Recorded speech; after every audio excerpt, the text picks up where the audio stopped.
이 시간 제2절이 열리고 있는 것입니다. 아직은 조립하지 않고 분리만 해놓았기 때문에 그 구석구석에는 종이만 끼워 놓았습니다. 완전히 구비한 기계로 만들어 놓으려면 종이 빼고 먼지를 털고 기름을 쳐서 조립을 해놓으면 그때 멋지게 돌아가는 것이지요. 아직까지는 조립하지 못한 상태에 있는 기계입니다.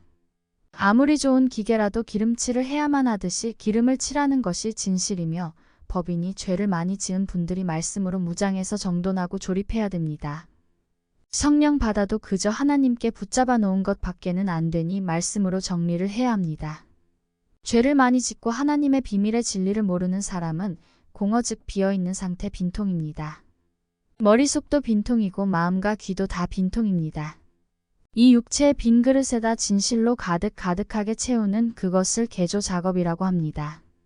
그리고 흑암이란 내가 천당 가는지 지옥 가는지도 모르고 간다니까 가는가 보다, 못 가니까 못 가는가 보다 이렇게만 말에 따라 치우치는 것이지 확신을 가지지 못합니다. 확신이 없고 자신이 없으니 흑암이지요. 아주 깊음에 있다는 말은 전혀 모른 것이며 무방비 상태에 감각이 없는 신앙입니다. 우리는 지금 이 하나님의 말씀으로 지어졌습니다. 하나님의 말씀으로 혼돈을 정돈시켜 나가고 공허를 진실로 메꾸어 흑암이 깊음 위에 있는 이 육체를 모두 하나님 말씀의 광명으로 바꾸어 나가야 합니다. 그러면 나타나지는 것마다 빛입니다.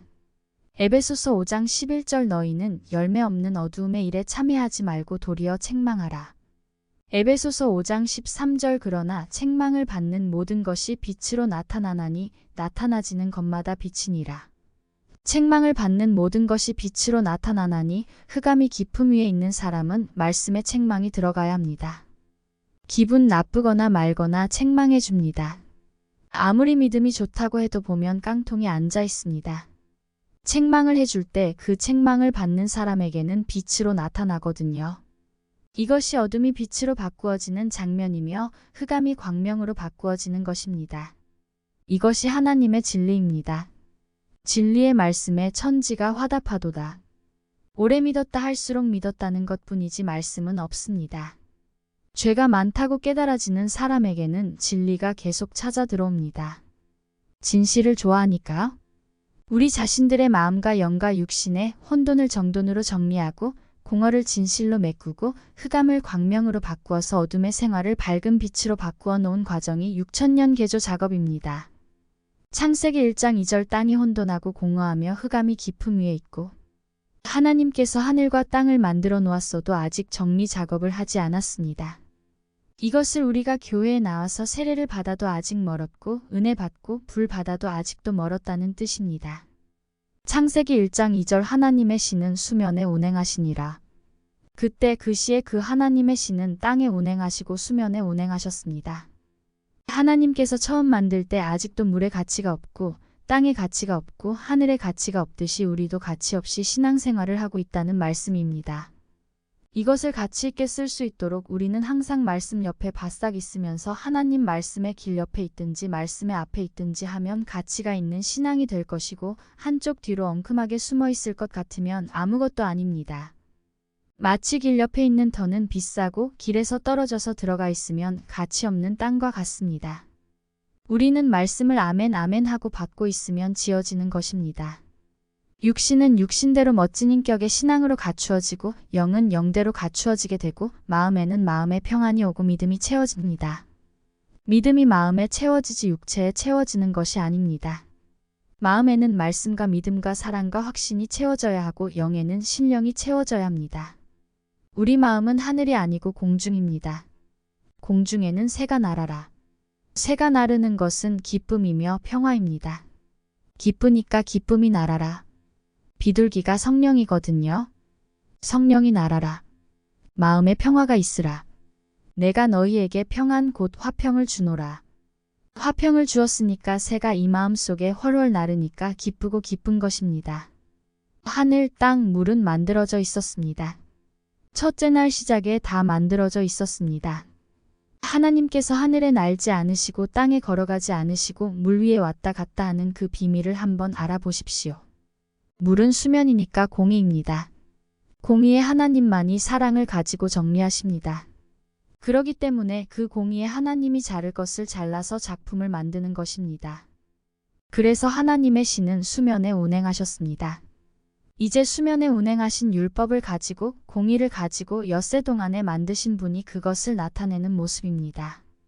아무것도 없는 무방비 상태니까 공적인 하나님이 되어야만 무엇을 만드십니다. 만들어 놓은 뒤에 사랑을 베푸는 것입니다. 물은 수평이며 수평은 공의입니다. 사랑은 상하입니다. 그래서 이것이 십자가입니다. 물과 성령으로 거듭나라 하는 것은 공의와 사랑으로 거듭나라는 것입니다. 율법만 가지고도 안 되고 공의만 가지고도 안 되며 사랑이 있어야 합니다. 사랑은 상하 아래서 위로 올라가고 위에서 아래로 내려오는 것입니다. 좌우는 공의로 심판이며 냉정입니다. 그래서 좌우는 율법이고 물이며 상하는 사랑이며 성령입니다. 사랑으로 만드시는 하나님, 사랑을 베푸신 하나님이 땅과 하늘과 물에 다녀 운행하시면서 하나님께서 만드셨습니다. 아주 깊은 뜻이 들어 있습니다. 땅이 흑암의 깊은 중에 있었으니까 하나님은 그보다 더 깊지요. 하나님의 신은 흑암의 깊음보다 더 깊기 때문에 흑암을 밝게 하고도 남습니다. 그렇기 때문에 우리가 예수를 믿어도 깊이 믿어야지 얕게 믿어서는 안 됩니다. 시내산에서 율법을 받은 모세가 불도 받았지만 사랑의 종으로 보지 않고 물의 종으로 봅니다. 모세는 물에서 건졌기 때문에 홍해 바다를 건너갔습니다. 모세는 공의의 종입니다. 마지막 3차 대전이 일어나면 두 선지자가 내려온다고 했습니다. 물의 종, 공의의 대표자, 율법의 대표자가 내려오고 또 하나는 불의 종이 내려옵니다. 이 둘이 합하면 똑같은 역사를 합니다. 두 선지자가 내려와서는 율법적으로 범죄한 죄인을 불로 태워 죽이는 일을 합니다. 하나님의 성령을 거스리고 불을 거스린 사람도 죄인이니까 사람은 많이 죽인다고 하였습니다. 두 사람의 입에서 불이 나와서 사람을 3년 반이나 죽인다고 했습니다. 요한계시록 11장 5절 만일 누구든지 저희를 해하고자 한즉 저희 입에서 불이 나서 그 원수를 소멸할지니 누구든지 해하려 하면 반드시 이와 같이 죽임을 당하리라. 두 선지자의 입에서 불이 나와 원수들을 태워 죽입니다. 그 두 선지자도 죽습니다. 성경의 비밀이 얼마나 무궁무진한지 아무렇게나 해석하면 안 됩니다. 두 선지자가 죽는 장면을 또 보겠습니다. 요한계시록 11장 7절 저희가 그 증거를 마칠 때에 무적행으로부터 올라오는 짐승이 저희로 더불어 전쟁을 일으켜 저희를 이기고 저희를 죽일 터인즉 증거를 마칠 때 무적행으로부터 짐승 큰 귀신이 올라옵니다. 올라와서 두 선지자와 더불어 전쟁을 일으켜 싸워서 두 선지자는 그 귀신들에게 지고 죽습니다. 요한계시록 11장 8절 저희 시체가 큰 성길에 있으리니 그 성은 영적으로 하면 소돔이라고도 하고 애굽이라고도 하니 곧 저희 주께서 십자가에 못 박히신 곳이니라. 큰 성길에 그 두 사람의 시체가 누워 있는데 영적으로 그 성을 해석하면 소돔이라고도 하고 애굽이라고도 하는데 다시 말하면 예수님께서 십자가에 못 박히신 곳이라고 했습니다. 그러면 예수님께서 못 박히신 곳은 골고다인데 요한계시록에선 큰 성길 즉 소돔에서 죽었다는 것입니다. 큰 성길 즉 세상을 위해 죽으셨다는 것입니다. 골고다이지만 왜 큰 성길에서 죽었느냐? 믿는다고 하면서도 소돔, 고모라성 사람의 죄악이 관영했기 때문에 죽었던 것처럼 예수님께서 죽으신 곳이 골고다이지만 영적으로는 소돔 혹은 애굽이라고도 해석이 되는 것입니다. 그래서 예수님을 죽인 것이 세상이니까 그 예수님을 죽인 무적행 권세가 마지막으로 와서 예수님을 죽였는데 두 선지자를 죽이지 못할 것이 뭐 있습니까? 예수님 죽인 권세가 그들을 죽이지 못하겠습니까? 그러나 죽이는 것이지만 이기는 것입니다. 요한계시록 11장 9절 백성들과 족속과 방언과 나라 중에서 사람들이 그 시체를 사흘 반 동안을 목도하며 무덤에 장사하지 못하게 하리로다. 그 사람들이 그 시체를 사흘 반 동안을 목도합니다. 예수님은 사흘 만에 부활하셨고 요나는 사흘 만에 살아났지만 여기는 사흘 반입니다. 왜 사흘 반입니까? 3년 반 전쟁이 있기 때문입니다. 요한계시록 11장 10절 이 두 선지자가 땅에 거하는 자들을 괴롭게 한 고로 땅에 거하는 자들이 저희의 죽음을 즐거워하고 기뻐하여 서로 예물을 보내리라 하더라. 이 두 선지자가 땅의 반대파를 죽이거나 괴롭게 한 고로 그들의 죽음을 기뻐하며 예물을 보낸다는 것입니다. 세상은 참으로 악합니다. 보통 악한 것이 아닙니다. 요한계시록 11장 11절 3일 반 후에 하나님께로부터 생기가 저희 속에 들어가매 저희가 발로 일어서니 구경하는 자들이 크게 두려워하더라. 3일 반 후에 하나님께로부터 생기가 내려와서 저희 속에 들어가니까 저희가 발로 일어서니 기뻐하는 자들이 구경하다가 크게 두려워한 것입니다. 죽었다고 좋아하는 판인데 살아났으니 두렵지요. 그 인생의 악당들의 즐거움이 3일 반 밖에 못 가는 것입니다. 요한계시록 11장 12절 하늘로부터 큰 음성이 있어 이리로 올라오라 함을 저희가 듣고 구름을 타고 하늘로 올라가니 저희 원수들도 구경하더라.